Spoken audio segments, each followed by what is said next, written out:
Hi friends, welcome to Mahika truths. శ్రీరాముని అనుగ్రహం కలిగిన 4 రాశులు.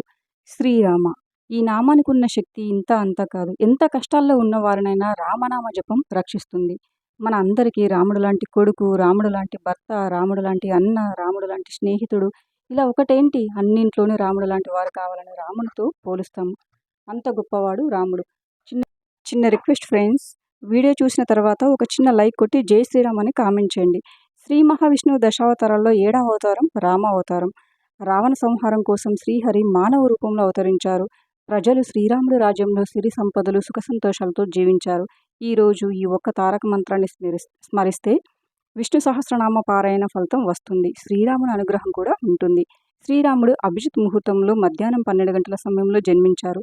త్రేతాయుగం వసంత ఋతువు చైత్రశుద్ధ నవమి నాడు పునర్వసు నక్షత్రం కర్కాటక లగ్నంలో శ్రీరామచంద్రుడు జన్మించారని పురాణాల ప్రకారం తెలుస్తుంది.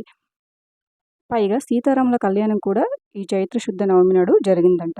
శ్రీరాముడు ఏకపత్ని వ్రతుడు, పురుషోత్తముడు, నిజాయితీపరుడు, నీతివంతుడు. శ్రీరాముడు సత్యం, ధర్మం వైపు ఉండేవారు.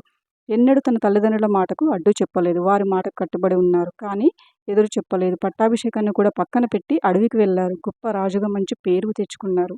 14 సంవత్సరాల వనవాసాన్ని శ్రీరాముడు ఓపికగా పూర్తి చేసి తిరిగి అయోధ్యకు వచ్చారు. శ్రీరాముడి నుంచి సహనాన్ని ప్రతి ఒక్కరూ నేర్చుకోవాలి. అలాగే రాముడు రాజహోదాలో ఉన్నా కూడా ప్రజల పట్ల దయతో, కరుణతో ఉన్నారు. శబరి ఇచ్చిన పనులను ప్రేమతో, గౌరవంగా తిన్నారు. శ్రీరాముడు అజ్ఞాతవాసంలో ఉన్నా అక్కడ ఆయనను కలుసుకున్న వారితో స్నేహపూర్వకంగా ఉన్నారు. ఇది కూడా రాముడి నుంచి నేర్చుకోవాలి.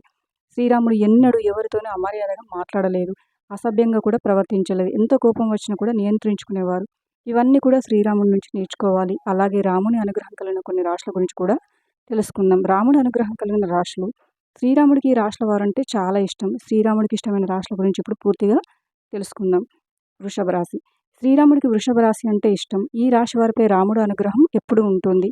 ఈ రాశి వారు మనోహరమైన వ్యక్తిత్వాన్ని కలిగి ఉంటారు. అనుకున్న పనిని పూర్తి చేస్తారు. రాముడితో పాటు లక్ష్మీదేవి అనుగ్రహం కూడా ఈ రాశి వారిపై ఉంటుంది. సింహరాశి. సింహరాశి వారికి కూడా రాముడు అనుగ్రహం ఉంటుంది. మీరు ఏ పని చేసినా కూడా విజయాన్ని అందుకుంటారు. అదృష్టం కూడా వీరికి ఎప్పుడు ఉంటుంది. నలుగురి చేత గౌరవింపబడతారు. తులారాశి. శ్రీరాముడికి తులారాశి అంటే కూడా ఎంతో ఇష్టం. తులారాశి వారిపై ఎప్పుడూ రాముడి అనుగ్రహం ఉంటుంది. ఎంత కష్టమైన పని చేసినా విజయాన్ని అందుకుంటారు. రాముని అనుగ్రహం వలన జీవితంలో ఎలాంటి ఆర్థిక ఇబ్బందులు అనేటివి రావు. కర్కాటక రాశి. కర్కాటక రాశి వారికి రాముని అనుగ్రహం ఉంటుంది. జీవితంలో పురోగతిని సాధిస్తారు. ఈ రాశి వారు ప్రశాంతంగా ఉంటారు. కోపానికి గురైనప్పుడు వీరికి ప్రశాంతంగా మార్చడం కష్టం. అందరూ ఈ శ్రీరామనవమి రోజున వీలైనన్ని ఎక్కువ సార్లు రామనామం జపించండి. ప్రశాంతంగా ఉండండి. జై Sriram. Thank you for watching.